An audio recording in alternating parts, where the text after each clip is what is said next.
Good day, ladies and gentlemen. This is Blue Knight 7 of the Blue Knight Cast, coming in today of episode 42, which I just simply titled, What is Nintendo Doing? And I do that because if you was to follow Nintendo YouTubers lately, yes, this is going to be a Nintendo episode, but everybody just wants to keep talking about when we're going to get the next Nintendo Direct. Nintendo Direct. Nintendo Direct. Nintendo Direct. But I think people are getting too worked up over that and are kind of missing the forest for the trees here, or because they're not seeing the tree they wanted to see. And I do think there is a Direct coming, just for the record. And I've said a few times already, I think it'll be in April. But I just wanted to talk about things that's happened recent since I've kind of took a break from posting on YouTube because I was mostly working on my PC rig, and see where they've been recent and where I think things are heading between now and the end of the year. Sort of a predictions video, if you will, but also just sort of an analysis of what they've done so far with their marketing. And if you're listening, please like, subscribe, share, whatever you can do to support the channel. I'd appreciate, hype it, whatever. I am trying to grow this channel and just need to know I'm growing to keep doing what I'm doing here. And so we start the beginning of the year with an update to Donkey Kong Country Returns HD, which enhanced performance and added a playable character, Dixie, finally, in Donkey Kong Country Returns. I always thought that was a mistake Retro made at the get-go. That why didn't we have more than just Donkey and Diddy at this point? But they kind of fixed it in Tropical Freeze, but it is what it is. So we did get that update. It did seem to fix some glitches that was in the first iteration of the game on Switch. Okay. Then we get some serious announcements about Tamagotchi Life. It got its own dedicated Direct. We got some info on how Virtual Boy would work for Virtual Console. I'm about to actually order the cardboard version of that visor so I could try it out. No, I'm not going to do some stupid live thing like DSP did. That was, I don't know if you saw, but DSP did a stream where he was testing out Virtual Boy on NSO, and he basically had his head put up to the visor, the more expensive $100 visor, sitting at a table, and you couldn't see a dang thing. All you did was listen to him talk about what he could see. And that was just, I don't know. The internet will remember that day. That's all I know to say. But I am going to try to get that and try that out. But that was sort of its own little kind of like a trailer drop on X, and a lot of this is kind of leaked through Nintendo Today app and snippets as well. And then we had a series of directs that aren't quite a general direct. We had a partner direct that had some good announcements, I thought. Some people thought it was very mid. We had the Tamagotchi Life Direct I mentioned earlier. We had an Indie World that I thought was actually better than usual. And, of course, amongst all this, there was news and hubbub, reviews and commentary, so on, about Final Fantasy VII Remake in January, followed by more commentary and hubbub over Resident Evil Requiem. Mario Tennis Aces as well dropped, and reviews are a little middling on it. Sounded like good gameplay, but not as much content more content as far as characters and such than before, but maybe not the best entry for a single-player mode. And then, along with that, we get a surprise update for Xenoblade Chronicles X, the upscale resolution. We get announcements for a Switch 2 edition of, and that's basically what Xenoblade X is, a Switch 2 edition, but a 2 edition for Super Mario Brothers Wonder. Adds content. It's a Switch 2 edition plus update for Animal Crossing. And as far as an actual new game, the next one we just had Pokemon Pokopia, which apparently is one of the best reviewed games this year so far. Best reviewed Pokemon game ever.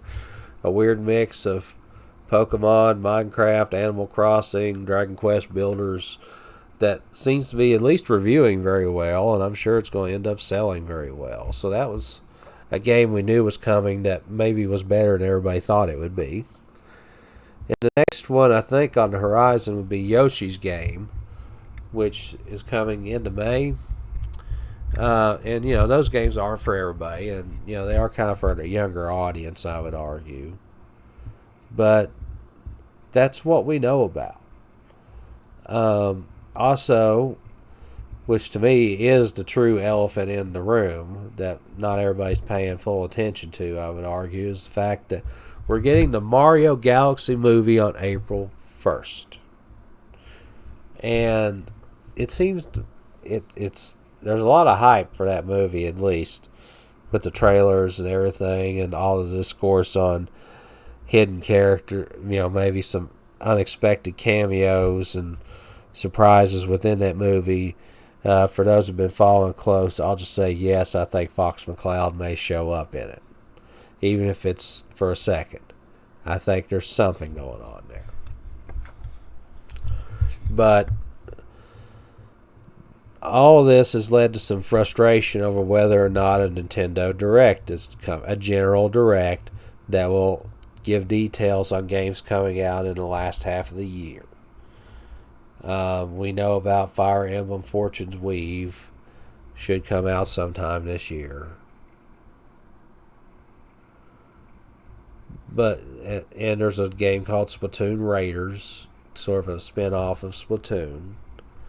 But we don't really know much beyond that. There's been a lot of rumblings about 3D Mario, but they did not use the anniversary celebrations to comment on that. There's been talk of a 3D Zelda, maybe an Ocarina of Time remake, but nothing confirmed. And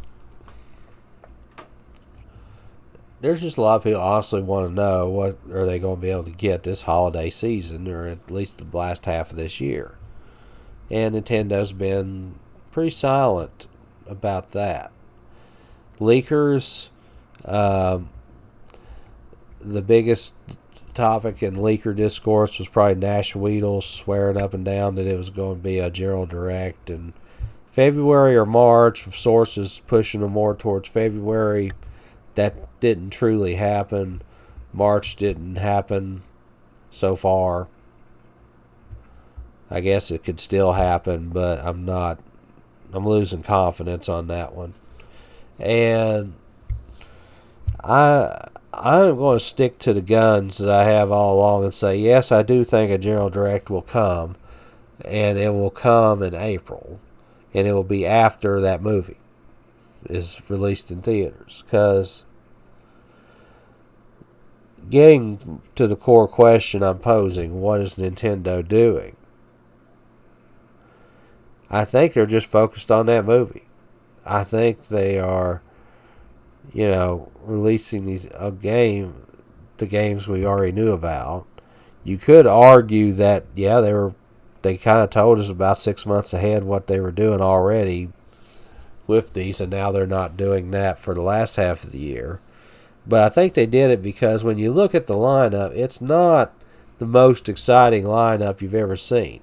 I would argue it's been better than year 2 so far. Year 2 of the Switch 1 so far. But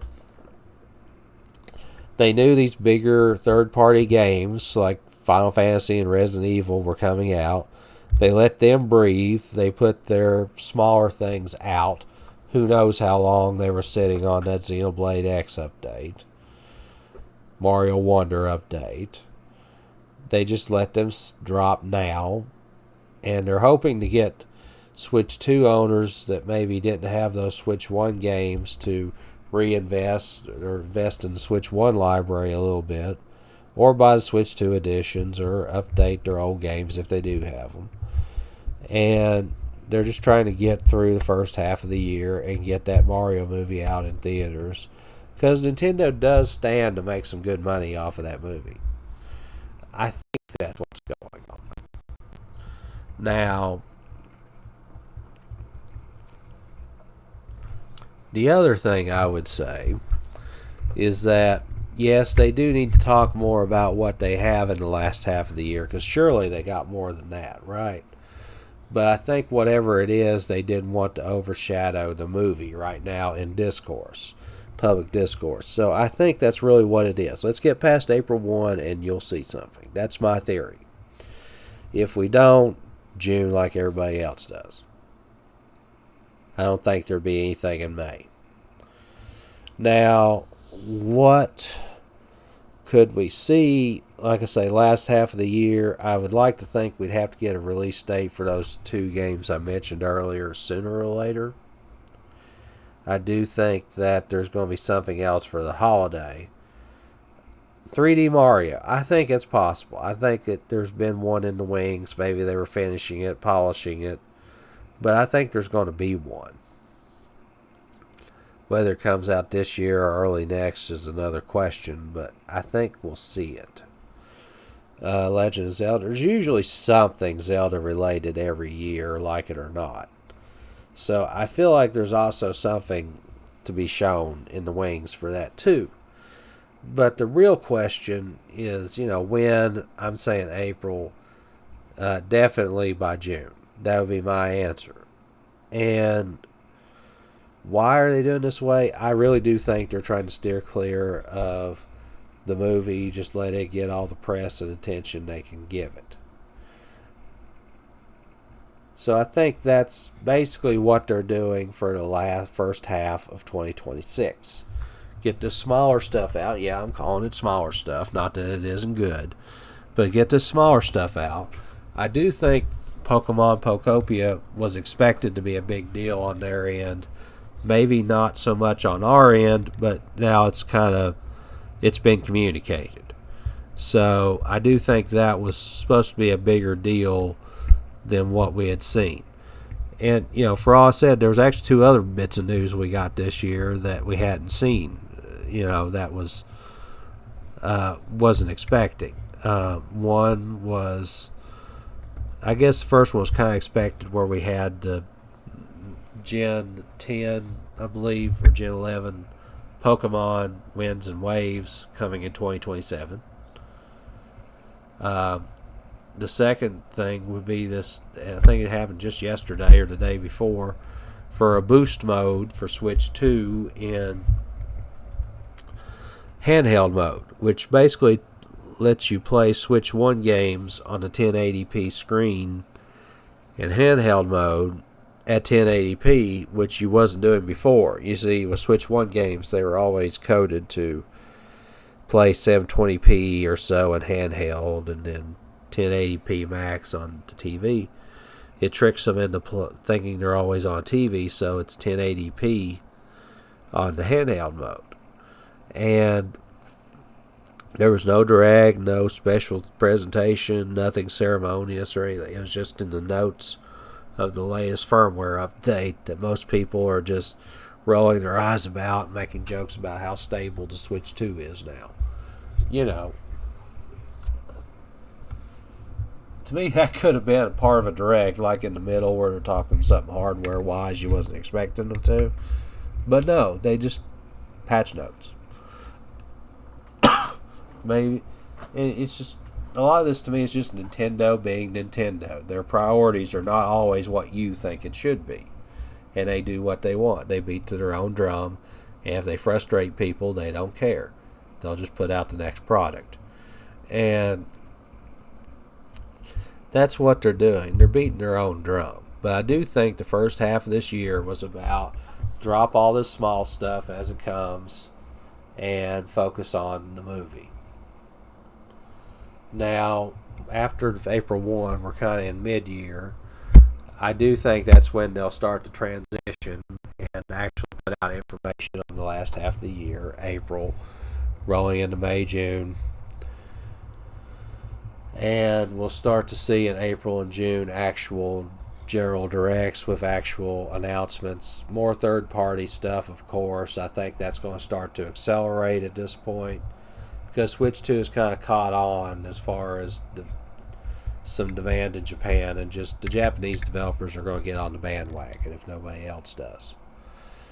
But Mario, Zelda, I think that'll be the highlight of whatever they show.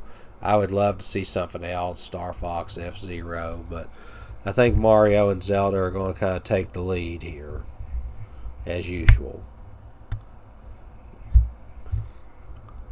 And I think we'll end up with 2 directs, April and June. The focus on the last half of the year more so will be, okay, we've got some Switch 2s out here, we got this movie stirring people up, let's sell some games now. So I think this is when we'll actually start to feel like we're getting some real first party releases. I do think updates are part of the plan, like they're fusing them to plug holes. We might get a Mario Kart World update this year, because that one, I mean, you can kind of tell they could do a DK DLC easily. No more DK related content than the game has. So I think that's going to be something you see. But the theme here is, I think if we can just get past April, we're going to start getting the stuff we want. Like first party games we were actually hoping to see. That's what I think will happen. Along with probably some other weird quirks of Nintendo just being Nintendo, because they're Nintendo. And that's really what I wanted to say about this today, and that concludes this episode of the Blue Knight Cast. That's my speculation. Feel free to comment with any opinions you got about what's going to happen. And please like, subscribe, share. Anything you do to promote this channel would sure help me. But thank you for watching, listening. Thank you for your time. Thank you for spending it with me. Have a good day.